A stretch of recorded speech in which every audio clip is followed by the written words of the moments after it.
Hello, good morning, good afternoon, good night, wherever you are. My name is Lee Eller, and this is The Lee Eller Show. Yep, and guess what? I'm Lee Eller.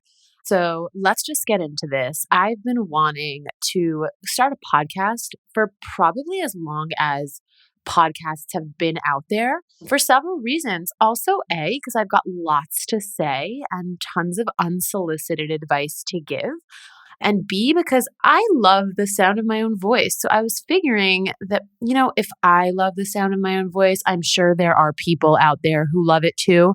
So without further ado, welcome to the Lee Eller Show, and thank you for joining and tuning in to One Out of One. So I'm not a huge podcast fan necessarily. Like, I kind of need the visual stimulation, and the only thing I can really listen to in my ears is music. I'm a singer, I'm a musician, like I like to hear music. And also just like it's such a big landscape, this podcast thing. I don't even know where to begin searching. I only like to take recommendations. So of course I started listening to Serial. That was the first podcast that I think a lot of people became acquainted with in such like a diehard way. So of course, like that was my first experience with podcasts. And more recently, I've been listening to Just Be, Bethany Frankel's podcast, and I dabble here and there. And there's a lot of juicy information that I want to provide you guys. And I also want to know the dirt. So that's what's inspiring this podcast. Also, just a little bit about me. I am very clearly an extrovert. I don't know if you can hear it, but you'll get to know me. I'm an extrovert introvert, so it's like 60-40. The thing that I find the most interesting is that, usually when you meet extroverts, like their friends are pretty fucking extroverted. My closest friends are very quiet, demure people who are extremely talented. I've phenomenal friends. I don't even know how I got so lucky. They're just so talented. But I had a friend, my best friend actually, his name is Summer, and he told me the other day, he said that it's very easy to be my friend because he's so quiet and doesn't feel like speaking, because I could just take care of that for him. But I have another friend named Charlotte, and I met her. And as soon as I met her, like, when you just know, like, you're going to be my friend, it's just not even a conversation. Like, I was like, hello, we're going to be friends. I like the way you are. And I met her at a friend's birthday, and I was just like, don't worry, we're going to be friends. And a few times after, when we met, she said to me, she's like, listen, I've got a ton of social anxiety. Like I wasn't even going to come to that party. And the only reason I did was because I mustered the courage, because she's a good friend and she invited me. And I was like, wow, I would never have even known that you have social anxiety. And she was like, well, when you came up to me and you were just like, this is it, we're going to be friends, that relieved me of so much anxiety. So I feel that I gravitate towards introverts because they feel safe around me. They feel like I'll bear the brunt of criticism because I'm so out there that it invites negativity and positivity, but it invites a lot of opinions, whereas they kind of just want to like be in the background and be understood. And I do understand them. And I want to give a voice to the many emotions and opinions that we sometimes cannot say. And some may call it polarizing, others may call it direct, others may call it annoying. Whatever it is, there's a lot to say, and there's a lot to learn from different perspectives. So we're going to be talking to people who interest me, and they might sometimes be people that are very well known who might interest you. And there may also be guests that will come on that I will have because I'm personally interested in a story that wouldn't have been told if I didn't give them the platform. And there's so much experience and so many tales around us that we're so unaware of. Our first guest is someone I'm so excited to interview because, well, he just has such an incredibly phenomenal perspective on the world and the way the world is and the way he sees the world and how it should be. And he's someone who kind of takes no prisoners, but in a very demure way. He really does represent, if you want something to be done, just do it. Don't talk about doing it. Don't ask permission about doing it. Just do it. And it's a sentiment that I very much agree with. That's the way to truly become unapologetic and be who you are, is to say what you want to say when you want to say it, and to reserve your right to change your mind at any given moment, because we're allowed and we're human beings, and there's polarity in the world, and there cannot be good without bad, and there cannot be there cannot be great solutions if there haven't been problems to propagate those solutions. But for now, I want to talk a little bit about my first guest on this show. And yes, it's Gabriel Haines, who happens to be my husband, but no, that will absolutely not get in the way of this very professional interview. And before we even bring him on, I want to talk about why he's so inspiring. First of all, he's 25 years old. He does what he feels and is extremely unapologetic about it, but he also does it in a way where he's not shouting it to the sky. He just is. And many describe him as a man of few words, which is ironic because he happens to be just like a phenomenal speaker, and he has his YouTube channel, and he has his podcast, and he has his following. But I think what I find the most wonderful about him is that if he has something to say of importance, he will say it, but he won't just waste words. I don't know what that's like, but they say it's all about balance. So I chose to marry him so that things could balance between us. And maybe I will get the memo that you should only speak when you actually have something important to say. But for now, I think it's my charm. So I'm going to keep just ranting whenever I feel like it. And I hope you guys are okay with that. And I hope you find some truth and love and light, and also sometimes some anger in what I have to say, because the most important thing is that you're feeling something and that I'm able to emit emotions through this podcast, however it turns out. So how would I describe him? Well, we're going to ask him how he would describe himself. And I've got tons of questions for Gabriel. I have tons of things that I want to know. Also, just as someone who has observed his slow and steady rise in the cryptocurrency community, he has taught me so much. And it's just so funny because sometimes, like now that Mark Cuban is like in crypto, sometimes I'll like watch, Mark Cuban videos and like hear what he has to say. And I'll just be like, no, he got that wrong, Gabby. And Gabriel will say, you just know a lot more about crypto than a lot of people do. And it's so crazy because I never would have been exposed to that world had it not been for him. So within that space, I want to ask him tons of juicy questions. I hope we get around to all of it before he physically gets exhausted. And he is truly inspiring. He is kind, generous. I mean, I can go on all fucking day, but I'm not going to read you my wedding vows right now because that was 2 months ago. I didn't even know how long. It was like 4 months ago. So without further ado, I would love to introduce our first guest. All right. So introducing my very first guest, we have here the man, the myth, not even the legend, who just really exists, Gabriel Haines. How you doing today? I'm good. How are you? I'm really good. Because due to my fact that we have one mic, you're going to have to speak a little bit closer. No, I'm kidding. This is a good distance, right? He obviously makes more podcasts than I do. All right. So I know that I happen to be your wife, but that is going to make no difference on this show. I'm going to treat you the same way I treat everybody else that has ever been on this show. And that's with professionalism. Is that okay with you? That's fine. All right. I just want to jump into it.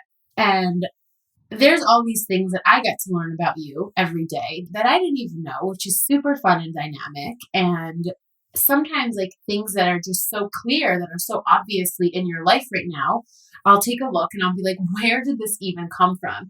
Which beckons me to ask you a little bit about the experience that you had, which kind of made you decide that crypto was a route you wanted to take. How did you get into crypto? The earliest sign of interest that you had in it, what was it as far as you can remember?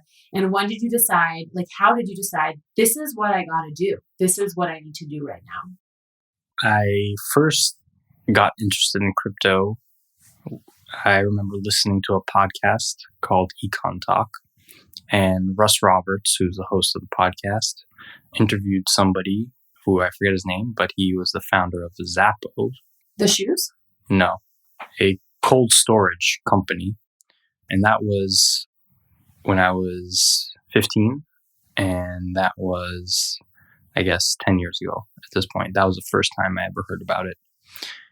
But I never gave it any thoughts. And over the years after that, I used it to go on the Silk Road, where you had to use Bitcoin in order to purchase things. But again, even at that time, and that was like 2015, even at that time, I didn't really give it any thought about its importance. I just used it as kind of a transactional. We all of us, every single person listening wants to know what kind of things you were buying on the Silk Road, if you feel like sharing. Well, it was a little bit of hash, but it was so little that it was mostly for the experience. Like, it wasn't like a regular thing. I think I only ordered one time. Did it get to you? Like, it did get to me, okay. And the way it got to me was pretty cool. And again, it was like so small of an amount. I think that even it was even labeled as free on the website, and you just had to pay for shipping. Essentially, like that's how they were selling it. It was like a sample.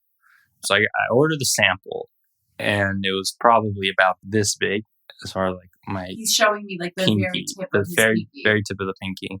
But the way it came was so funny. It came in a letter that looked like a business envelope, and when you opened the envelope, it had like papers, like God. Just like rolling papers. No, like business papers that like documents, and like. What? Yeah, and then when you unfurled the documents, there was another little package in there, and then I think there was even when you opened that package, there was like then it came out with the hash. So that was just pretty funny, and I just thought that was really hilarious. And I was like showing people the dark web and going on the Silk Road, because you could buy, like at the time you could buy some weird shit on there, like. Any type of drug, like guns, I think.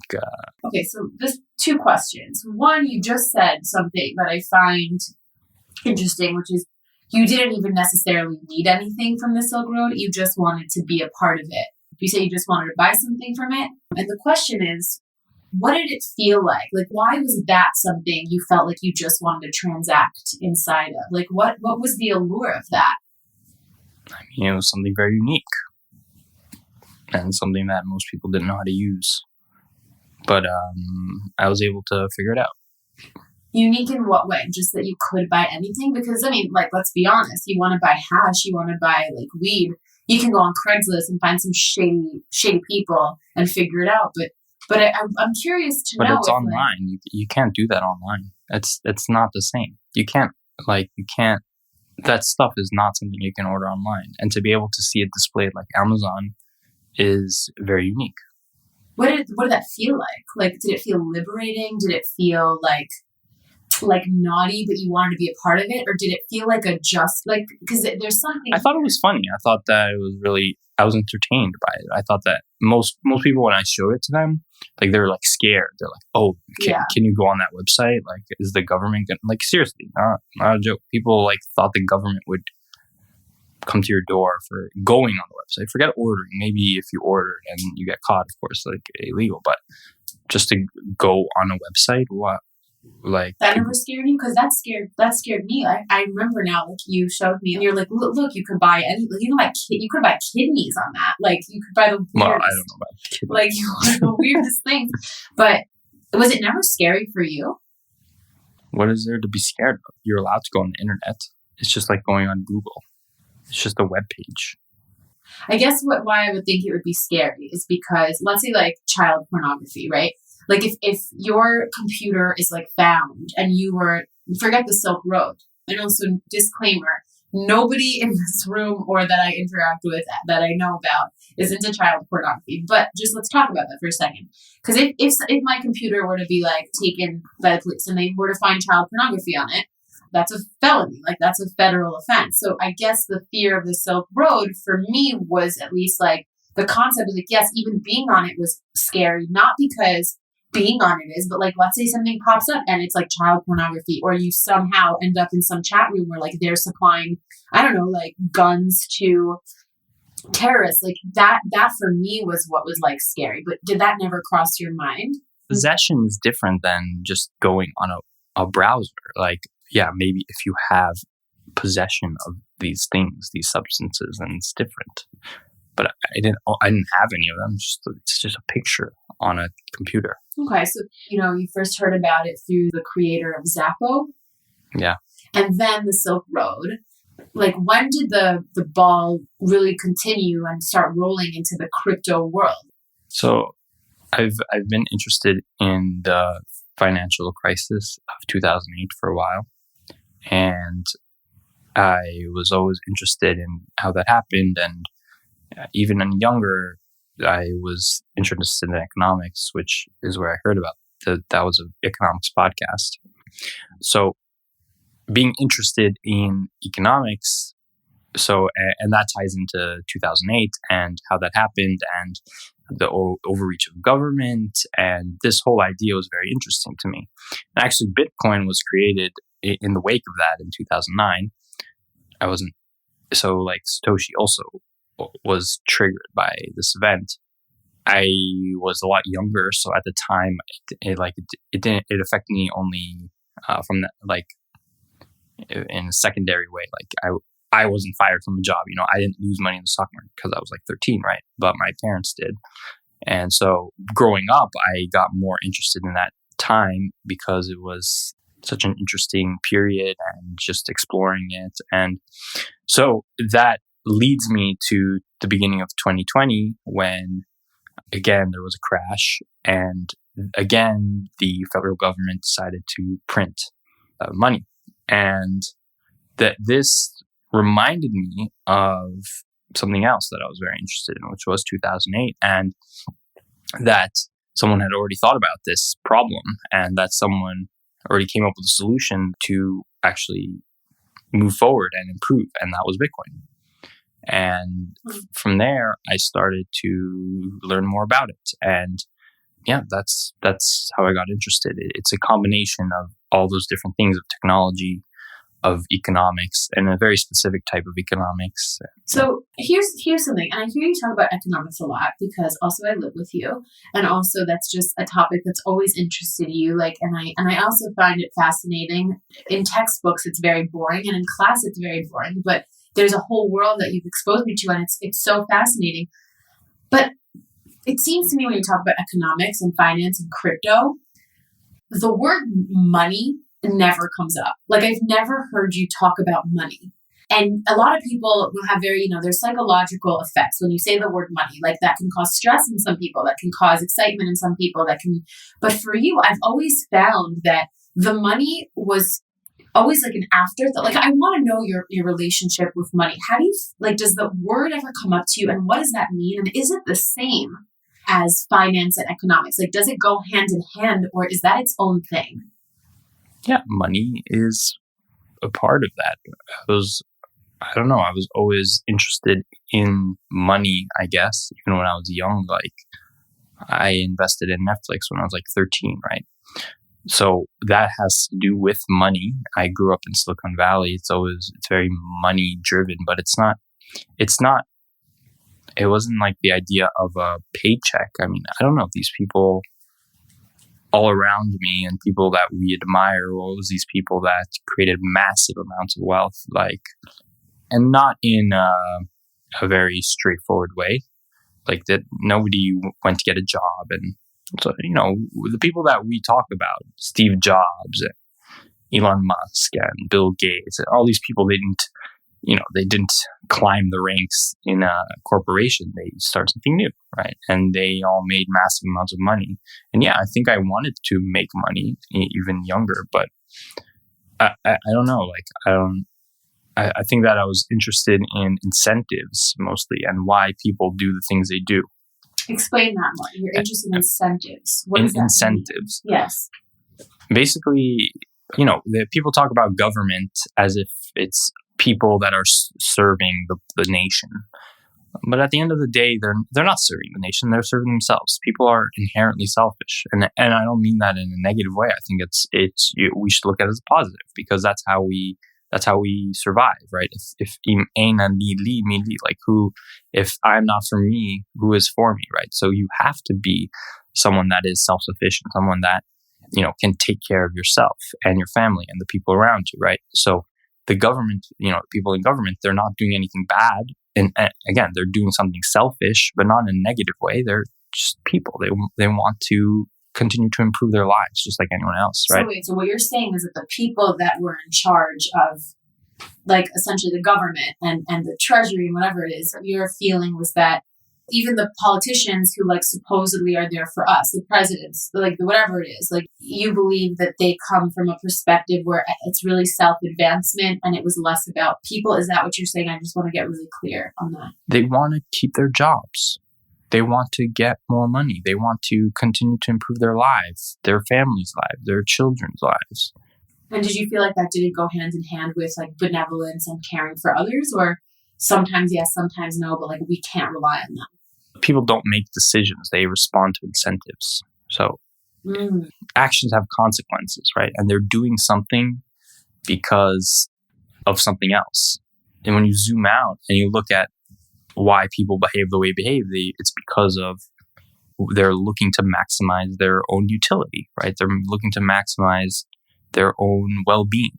Okay. And so can that coincide and work hand in hand in a healthful way in our world?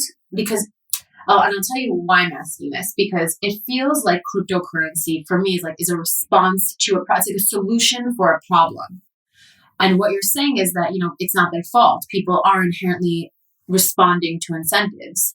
But then that beckons the question of, were those institutions, in your opinion, ever valid and helpful and authentic? At all? Yeah. Yeah. There is a role for government. There are things that there need to be fulfilled by public sector, but now the way it is now is just too much. Too much interference? Yeah, too much regulation, and especially when it comes to finance. Like you said, 2008 was because of government meddling. And people don't understand this. People think that regulation needs to increase in response to an event like 2008. And they think that under-regulation is what created this occurrence. And that is just not what happened, right?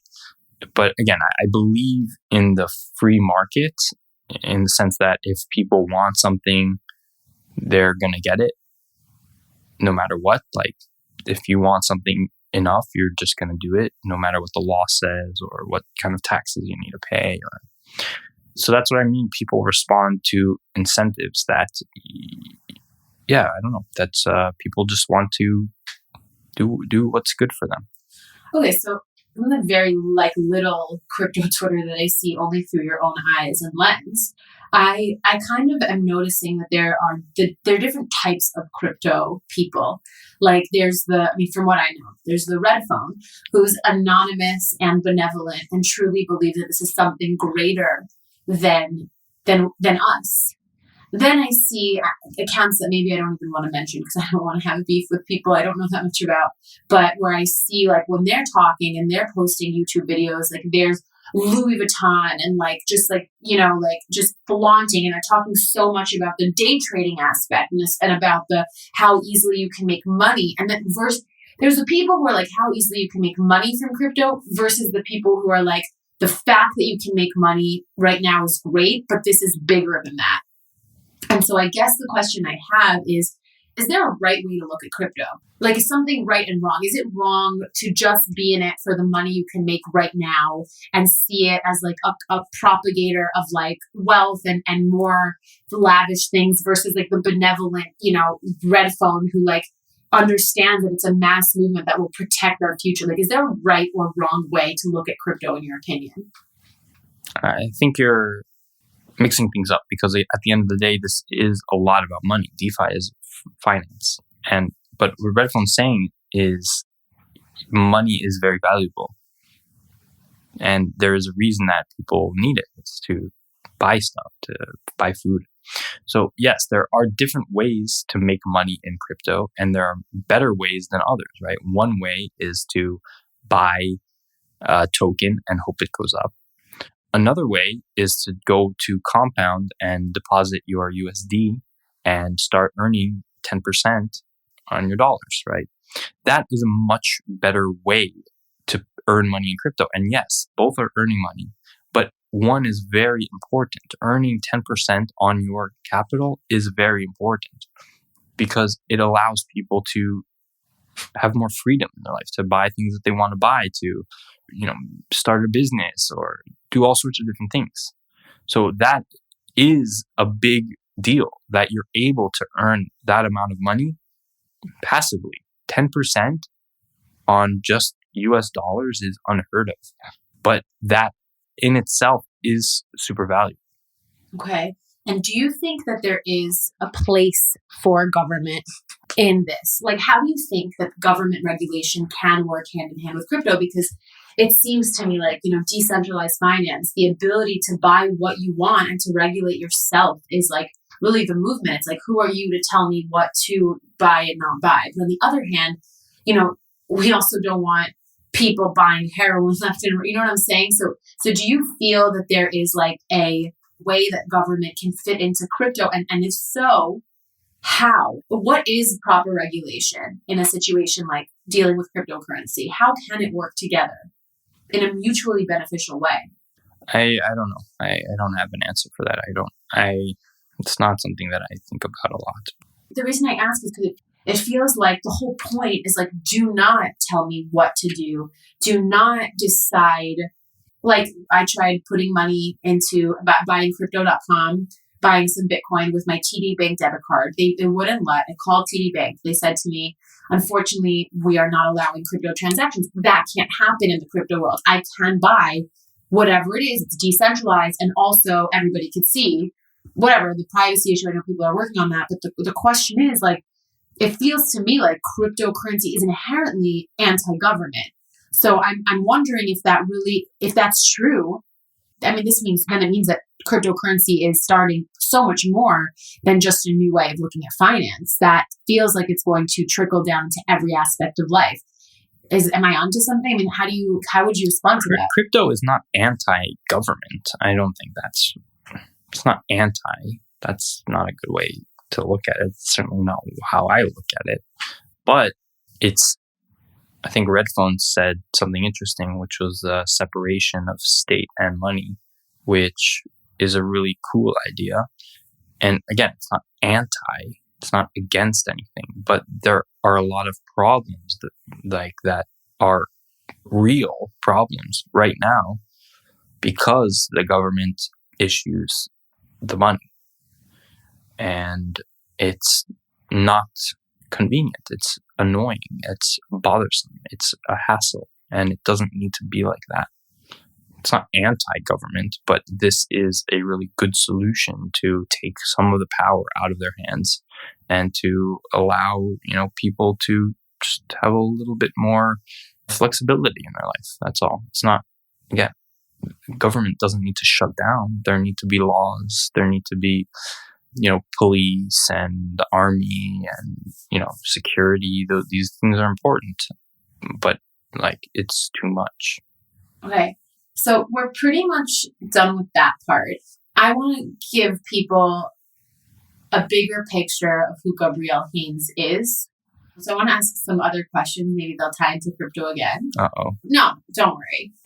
First of all, growing up, I always thought there's two types of people. There's the more feminine, holistic, astrological, numerology, yogi, I believe that quantum physics is something that physics actually is. You know what I mean? I call the law of attraction quantum physics. And I never assumed that there would be an overlap in the finance. And sometimes I see you connecting with these people and having these deep conversations and interactions with them, that it beckons me to think this feels like a healing and bigger, like a greater than thou thing that you're working on. Like it feels like this is the fundamental heebie-jeebie hippie stuff that I always believed in, that like I wasn't into finance or crypto or economics. That just didn't interest me. I was more into like, how do you feel and how do you this? And I always felt that it negated. But I'm learning that there's such an emotional element to Bitcoin and cryptocurrency and Ethereum. And I want to know, have I just concocted a connection in my head, or is there in fact a bigger holistic purpose to what you guys are doing, like on the field, we'll call it? Like, did I make it up, or is it bigger than us? Is it a spiritual experience as well? Like, I want to know how that ties in for people like me who speak a different language. It's about, belief and doing what you are passionate about. And when you're doing something that you're really passionate about, then you will do it selflessly, and then it will be valuable to the collective. But I don't think, at least for me, I'm not going into it to try to improve the world, because I think that is too grandiose, and it's also not motivating, because it's too big of a goal. Okay, I'm going to help the world. It's not specific, right? But if I am really interested in what I'm doing and I'm really passionate, and in general, I believe that this is a good thing for the world, then yeah, kind of by way of doing what I'm passionate about, I am improving the world. Now, again, I think that you also, like, it seems you shouldn't think of it like that. I think that that's very arrogant. I'm saving the world. That's like part of the reason why you just wouldn't think of it like that. I mean, but again, if you do something that you really think is cool and can bring value, then yeah, even if it's something small, like you're a painter and you sell some paintings to some people that pass by and they like it, that is also improving the world, right? So yeah, again, it's all about just doing what you like and be passionate about it, and intention. Yeah, just do what you like, and when you do something that you really like, and the only motivation for doing it is just your passion, and you believe it's a good thing, then you will bring out more goodness, right? You don't need to focus on that necessarily. And also, sometimes I look at like when you're dealing with when you're speaking to the people, and you're speaking with all of your anons and all of your people who are making massive contributions to the crypto world, who I'm learning on a day-to-day basis that they are literally paving the way for free market in places that are compromised, where the economy is compromised, like in the depths of Africa, or like in places around the world where they just don't have access to banking systems. It almost feels like it's a very quiet revolution that won't be quiet for long and will manifest into some sort of physical manifestation, because it is such a different idea. It is such a different, it's a new way. It's a new collective conscious. So the question I have is, do you ever feel like it's kind of like a revolution and you guys are kind of like the silent army propagating for more growth, and that it might end up becoming violent or manifesting in a physical way? No, I don't think it will be violent, because every action has an opposite and equal reaction, right? So I heard someone call crypto a soft revolution or something like that, and as opposed to a hard one. Oh, they called it that? A revolution? Yeah, absolutely. Oh. I think it is. It's definitely a revolution. I mean, that's not a question. But the way that traditionally, the way you revolt is by getting some guns and getting a mob of angry people together, right? Like they have in Russia. And, the way that goes is that a bunch of guys in black armor come out and beat the shit out of you. Here, it's again, it's soft, right? There's no violence. It's not gory or physical. So I think the retaliation will not be physical. I think it'll just be, again, difficult regulation and lawsuits and, more and even jail, right? But not. Wow. Yeah. Yeah. You think it'll get there? Yes. And who's going to be, who are the people that are, that could be sentenced and for what? In the best case, people that go to jail are people that steal money. Okay. And in the worst case? It's people that are making protocols that are protect your privacy. So, which is why many of them are anonymous, yes? Mm-hmm. I'll tell you why I'm asking. It has freaked the shit out of me that Twitter has banned Trump. It has freaked the shit out of me that, Trump was banned on Facebook. Whether you hate him or love him, it doesn't matter. It is a direct attack on freedom of speech. You could say something that is so wildly against what I believe in and almost just violent in its way of being represented. But as long as you're not hurting me, you should be allowed to say that. You should be allowed to say whatever the fuck you want. And crypto Twitter is on Twitter, which is a platform that banned Trump from speaking. Do you know what I'm saying? So the question is, could there ever be a situation where these anonymous accounts are going to be compromised because, I don't know, I get nervous. I get nervous for our future in the sense of privacy and security. Do you think there could ever be a type of retaliation where the government is going to Twitter and being tell me who these people are, and they do, and I don't know, I'm thinking of the worst case scenario because I do feel like what you're doing is a greater than it's a huge thing. It's you're paving the way for everybody, whether they're aware of what cryptocurrency is or isn't. You're making a more free, fundamentally free existence for us. So the question is, does that ever scare you? And do you think that's something people should be worried about? Do you see a situation where that could happen? A crafty fox doesn't get doxxed. Again, people who make mistakes and they do put details that will compromise them if they are trying to stay anonymous, then yes, they could get caught. So I've asked you before, oh my God, don't you want to know who this person is, or don't you want to know who this person is? And you've told me before, no, I don't want to know because they don't want me to know. Would you also, and I know there's tons of people out there who want to know who's behind what. Is it important who they are? And if not, should we just let them be so that they can continue? What's your take on that, on their anonymity? Again, who cares? Who what do you want to know their name? Red phone. What do you want to know their name? What does that matter to you? Okay, his name is Jon Snow. Now what? Is it? Okay. Now what? Who cares? They're just going by a red phone. That's who they are. So nobody should try to figure it out. People can try. If they've done something wrong, then people will try. Even if they haven't done something wrong, if someone wants to take advantage of them, they will try. Mm. What does that mean? Should the people try? Do whatever you want. I don't know. I'm not going to try. I don't really care.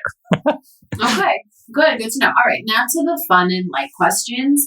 For example, it's your last meal. What do you eat? You're on death row for making the world a better place. Hamburger. I don't know. Hamburger? Yeah. Vegan or non? It's your last meal. Non-vegan, I guess. Okay. You haven't. I didn't know that. Okay. Cool. What is your mission statement with Talking Crypto with Gabriel? Why is this the best way you can contribute to crypto? Why do you do it? I don't have a mission statement. Again, I go with what is interesting to me and what I'm most interested in and what feels the best to me. And I think many times people say you have to have a plan, you have to have a goal, but I don't think that's the right way to go about it for me, at least, because again, I'm going to provide the most value when I'm most excited about something. And if I want to find, a person who I'm pretty interested in or excited to talk to or a new protocol that I'm really excited about, that's where I'm going to bring the most value. You don't want me to be I got to stick to this rigid mission statement and trudge through. I'm going to do what's most interesting to me, right? And as far as why this is the best way for me to contribute, I don't know if this is the best way. I haven't tried different ways, but this is the way I know, and I enjoy doing it. And not many people are doing what I'm doing. I think there's very, very few. And that's cool. I mean, that puts me in a very unique position. And again, it's very exciting to do whatever it is I do. And Yeah. And do you think eventually, like, it's something that is pertinent to everybody in every walk of life? Not everyone in every walk of life, but many, many people. Of all demographics. Yes. The yogi who like loves to go to Bali and teach, like, and do tarot readings. Again, if you have extra money in the bank, which not everyone has, okay, maybe you don't even have a bank, but if you are a person that has 6 months of your life in the bank paid for in cash, and if you have more than that, then crypto is extremely relevant to you. Now, that is not many people in the world right now. That's very sad. Most people do not live like that. Most people are in debt. Most people don't even have a bank account. But in the Western world, if you have money, crypto is extremely relevant to you. I know I said I was going to keep this light, but it just, like, more questions are coming up. I'm, like, worried for Russia and China. Like, I'm scared. Like, I know they're all dying and think that, like, they live in a bubble. I don't know exactly, maybe you can explain it, but I know that what China did was it used the blockchain to actually do the polarity of what you're fighting for, essentially, which is make a very centralized currency that everybody must use. Am I right or wrong? Did I get that wrong? Yeah, they issued digital currency on blockchain, and they do have a national blockchain. Which to me sounds like they're using the technology for, like, the exact opposite reason of why the technology was created. Am I wrong? Technology is created and we find use cases for it after. So microwave was invented for people going to Mars, or not the Mars, to the moon. Okay. So, and then somehow it ends up in our house, right? Right. There are reasons to use a blockchain beyond Bitcoin or Ethereum. Maybe they're limited, or maybe there isn't. But some things are just more efficient. And again, most Bitcoiners, Bitcoin maximalists, they would say that blockchain is not a good technology, that it has no use other than storing. No, not even that it is a non-factor in the fact that it's not useful for anything. Okay. And it's kind of just a hassle, and it's just there because it's the only thing that works. Okay. Now, Ethereum has kind of expanded on it and not only built the asset, but a whole ecosystem around this idea of a blockchain. But let's say the US government wants to implement a blockchain instead of the banking system that they have now. It would be a lot more efficient. Money would transfer a lot faster. You would save a lot of money as a bank. You could distribute, like, stimulus much easier. So yeah, there are reasons for that. But of course, the whole idea is this idea of decentralization and permissionlessness, which is not something that China is. No, China is not interested in that use of technology. What can we? Is there anything? And it's like, I always say this, and maybe it's not true, but that I'm so focused on, like, how one person is feeling, whereas, like, you really do look at the whole it feels, and, like, you understand that there's pain, but how do we, like, what can you do your best to show up to kind of, like, change the system, as opposed to me just, like, freaking out that somebody's in pain, what do we do? But I can't help but feel compassion for these people in China who are being manipulated and they don't even know. Like, are there people in China that are exposed to the fact that there is this world of permissionless, decentralized finance? And the question is, how can these people in communist countries such as Russia, such as China, where, like, internet is limited, it feels like decentralized finance is a way out for them. But also, A, they would have to know what to do or how to do it. And B, is there even a way? Like, can it free them? Like, what can they do in those places? All these things are permissionless and they cannot be stopped. That's kind of the whole idea. Like, anyone in the world, doesn't matter who you are, can access Uniswap. Uniswap exists as a line of code on the Ethereum network. It's impossible to stop someone from accessing that. Even if they have, like, limited Wi-Fi or whatever? As far as I know, only China is using that. blockchain technology seriously. It feels like it's going to backfire. But what can these people, like, is there a way we can educate them so that they can, remove themselves from the shackles? And also, if they have no money, which many of these people in communist places do, like, I almost feel like it's an escape for, like, they can get out. Like, it feels like, okay, like, the blockchain is here. You can be free of the shackles that they've implemented. And I want to go and help them. How can we educate them? And also, if they have, like, is there a way for them to get involved, even if they have limited resources at this moment? Someone who doesn't have any money cannot participate in the network. Just by default, you need to pay in order to transact. Okay. However, this is going to be a long process. It's going to improve.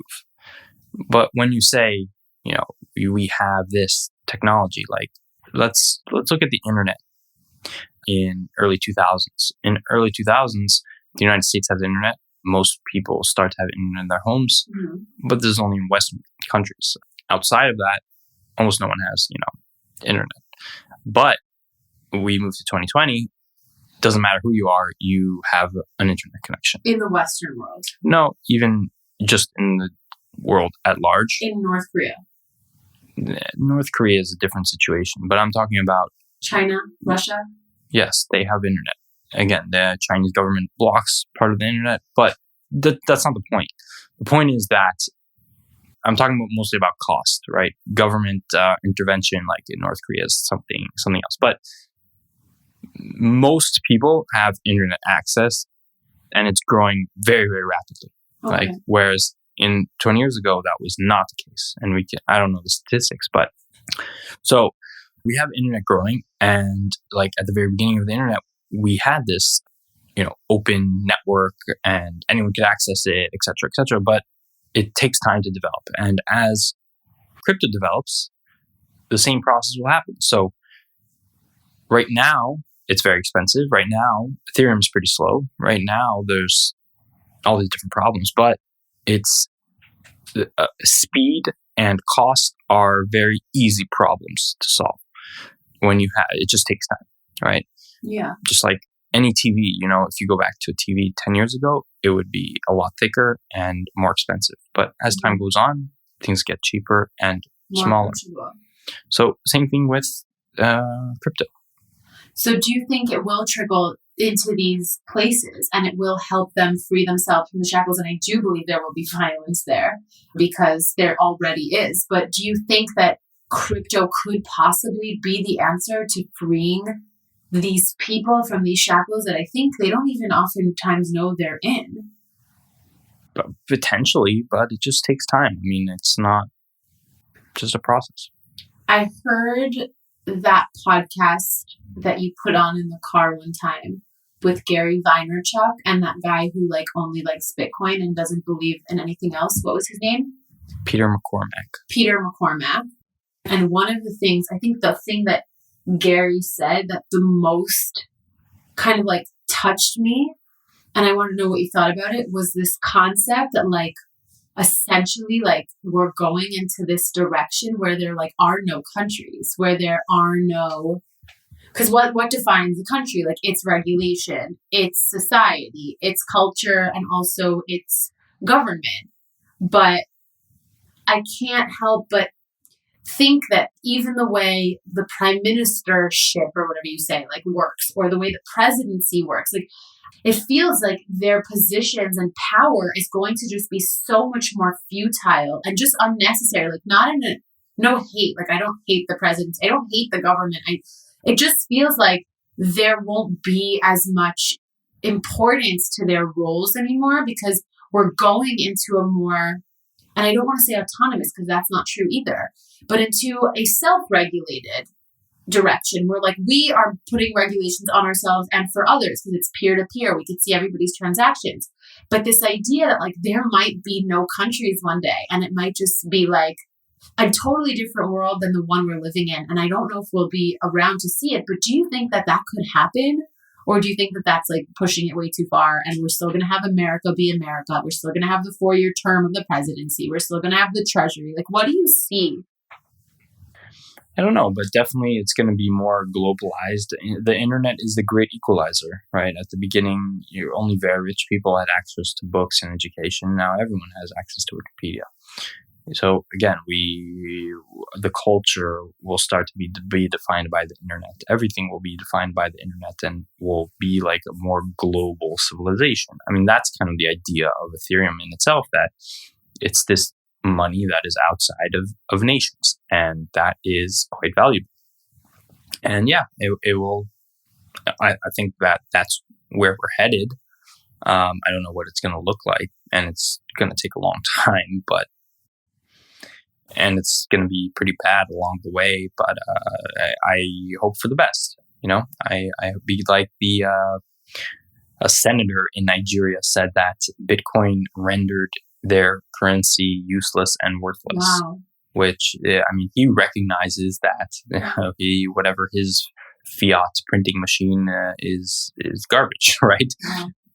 So I hope that people will recognize, okay, look, this is just better, it's cheaper, it's more effective. But again, people are selfish. So people who are going to be affected negatively by the rise of crypto, like people who run banks like Goldman Sachs, and they will probably be more hesitant. Now, they will have to embrace crypto in many ways, which is kind of funny because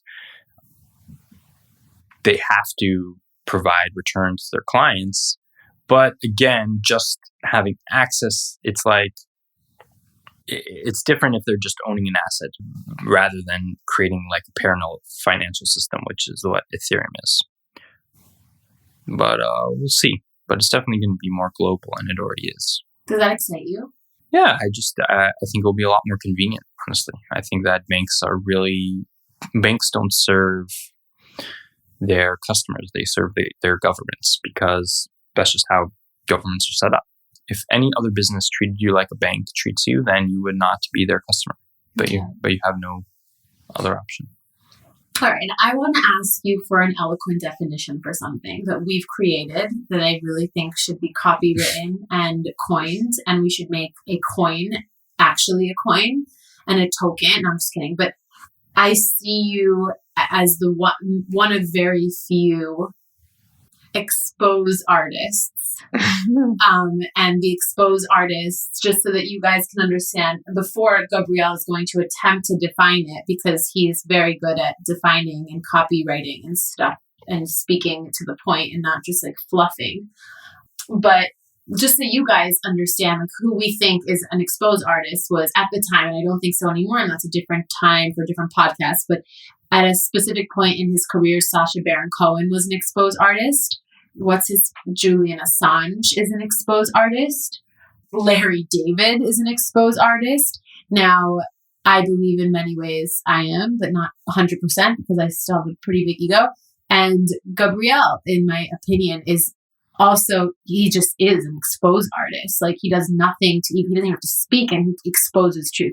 So I want to know, how can you define that? Because it's a term I really want people to like understand.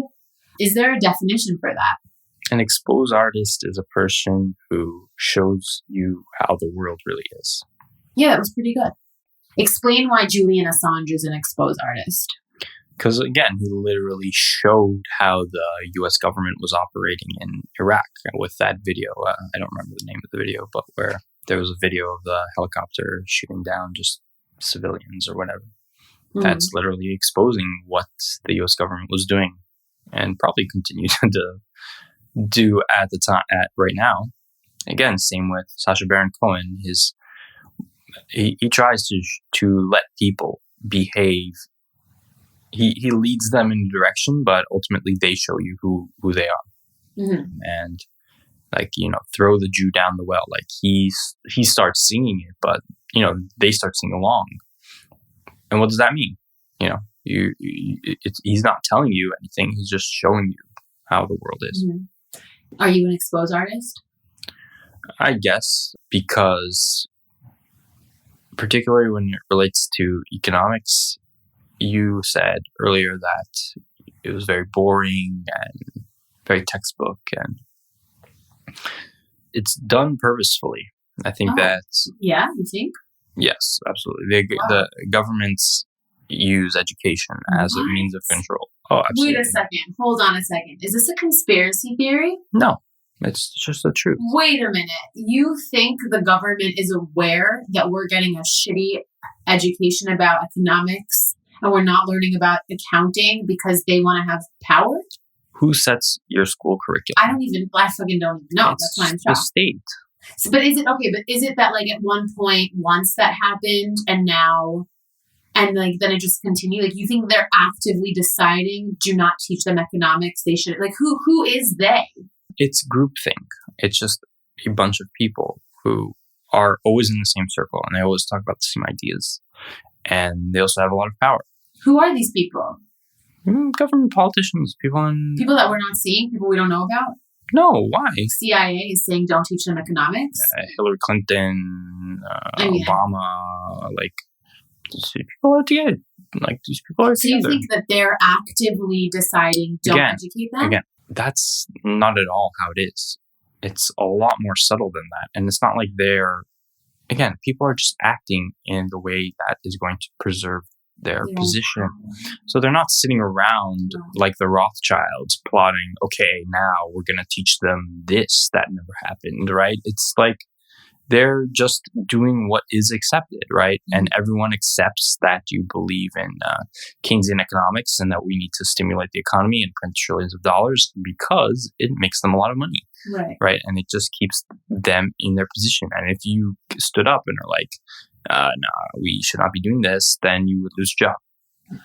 I mean, I just never thought about it in this way because I have to say, like, you know, when we were talking about economics and you were teaching me some stuff, I was like, this is fucking fascinating. Like, I love it. If I knew it was half as interesting as this, I would have been interested, but they always employ these boring ass, like, well-intended, like my teachers were all very sweet. I don't even think they were privy. Do you think the teachers are privy to the fact that what's going on behind the scenes? I've told this story many times, but basically one of the very interesting moments was my first economics class at IDC. I was very excited to go to the class because I was interested in economics and I wanted to learn it in, a formal setting. And I thought that would be a very cool and interesting thing. But within a few minutes of the class starting, the teacher said that Obama saved America in 2008 by... She said those words, Obama saved America? That is, yes. Okay. A quote. Whether you love or hate Obama, like, that's just a big statement. Like, that's a big thing to say one person did. Yeah, I mean, it's... this is I'm not saying I love or hate or whatever. I don't even care right now, but that's a big statement. She said, okay, and what happened subsequently? So, in the break, I came up to her and I'm like, have you heard of...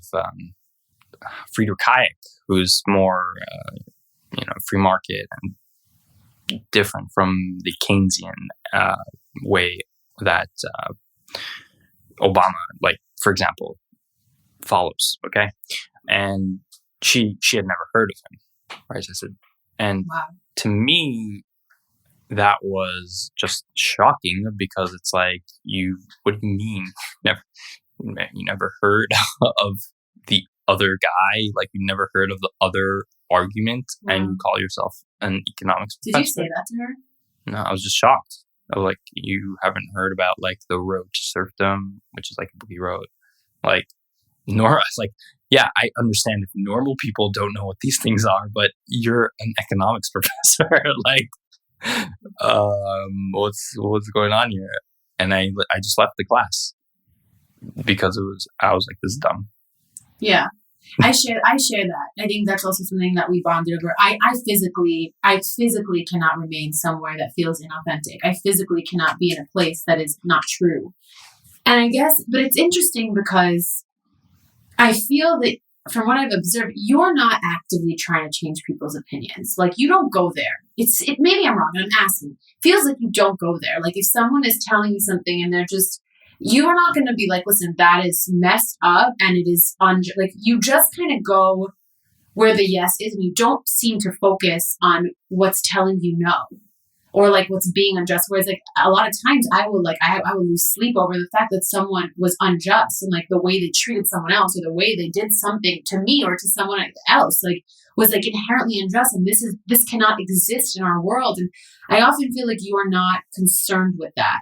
And I want to know, like, are people like me who are so focused with like, what's just, like, this was not okay that he said this. Like, did you hear what he said or no? It almost feels like maybe I'm wasting my time. Do you feel that just doing what you need to do is enough? Like, is it always pointless to try to confront that injustice that sometimes like eats at you because you know it's just not okay, or like you know it's not okay that this woman is employed to be teaching college and master's students economics when she literally does not know something which seems fundamentally obvious to people who know about economics. Like, to me, that feels like the system is flawed. And I'm getting worked up just in my tone right now. Like, I'm upset. But it feels like you are not concerned with changing that, and there's a better way to do it. And I want to know, like, does it pain you that like she's going on teaching people like misinformation, or do you release yourself from that? Like, does it ever eat at you? Be the change you want to see. Lead by example. So if that bothers you, then be the person who does the other thing, which is actually what I'm doing. Like, crypto is super free market, right? So I don't care what she is doing. I mean, again, she's not coming from a bad place. Right. She's coming from, this is what she was taught. This is her education. This is the people she's hanging out with. Right. Listen, maybe I'm wrong. Maybe. So who am I to say, right? Yeah. Have you always like come from that place? Like, were there ever times in your life where you're like, this is unjust, I'm just like fuming? Because I've never seen you like that. And I'm like, there had to have been moments. Unjust? Yeah.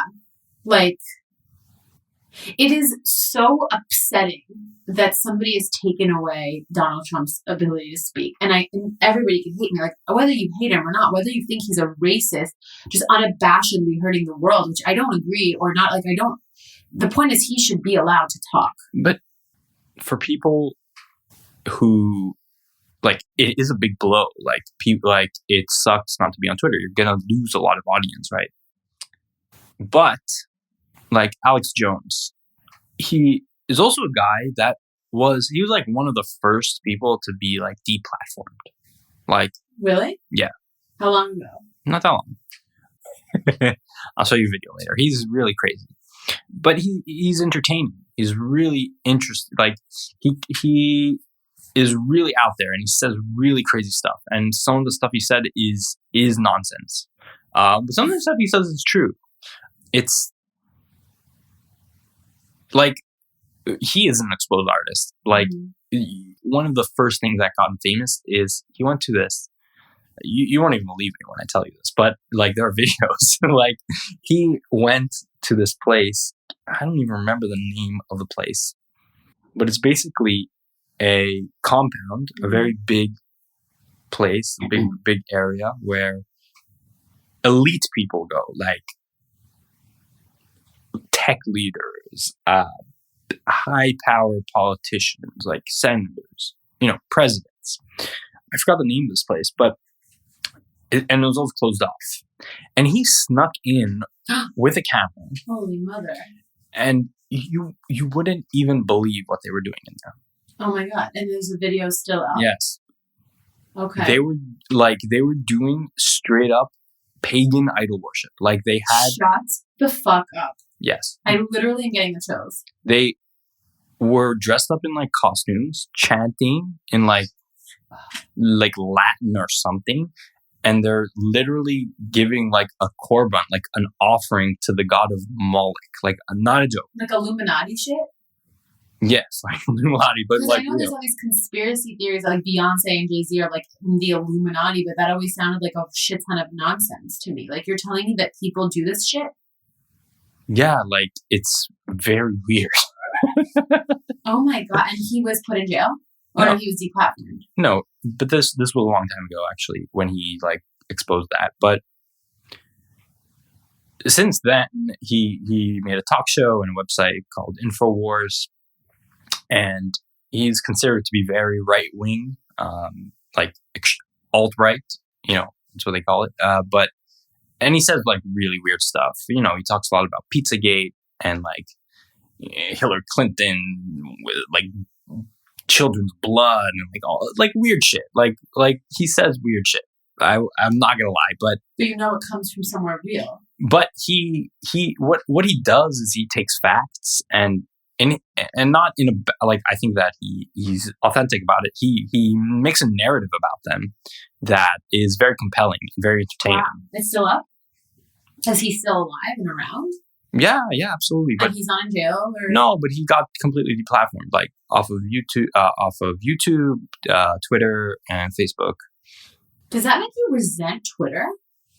Like, that is messed up, in my opinion. Like, what's his name? Jack Dorsey? Yeah. I'm like, I have a personal vendetta with Jack Dorsey now. Well, I think that Jack Dorsey is swept up in something a lot greater than him. His bio is Bitcoin. So I think maybe is that his way of saying, listen, bro, like, I didn't mean to deplatform these people. They told me I had to, kind of thing. The thing is that the whole idea of crypto, the whole idea of Ethereum and Bitcoin is that if it is possible to apply pressure in such a way that X person can be banned, it will happen, right? So it's not even like you can't be mad at Jack for this because Twitter is made like a tech company, right? Yeah. And just because he's the founder doesn't mean that he has like there's investors and it's a public company and it's not up to him anymore, right? So you don't necessarily think Jack Dorsey was behind deplatforming Trump? No, absolutely not. Okay, that's good to know because I feel like Mark Zuckerberg for sure is, but I don't care. I don't know these people. Last few things because I'm getting hungry. Candy or cake and chocolate and a cookie? Like last thing on earth. Like any candy, like any gummies, or like would you go for cake and cookies? I don't go for much candy. It's too sweet. I'm also not into candy. Great. We're very compatible. Another few questions. First of all, everything about crypto is from you. So like, that's just the word exposed artist. However, I did create way before we were dating. And it was when I went to the Banksy exhibition. I was fascinated with Banksy because he spoke to my heartstrings. I am very much in my core an exposed artist who has to deal with like also people pleasing, whatever, a whole bunch of like. Also an anon. Who is? Banksy. Banksy's in it. Banksy is the OG anon, and he's the one who led me to realize that there's this thing called exposed artists, and I felt so misunderstood as a young person, like very young, like when I was super, super young, I would see injustices and be like, I don't understand how the teacher would do this. Like, I just remember like my earliest experience with like whatever exposed artisting was like, I was in a school where there was a uniform and like I would literally measure my skirts. It was always appropriate and I would always get sent home because on me it looked a little different than other girls. And I just remember feeling like that was so unjust and I would break my head over it. And now as a more mature, slightly more mature, older person, I realized that these were people who like, they looked at me and it was a trigger and maybe I'm an exposed artist. And that's why it led me to really feel a kindred spirit with Banksy and also understand that I ended up literally marrying an exposed artist. So that's cool.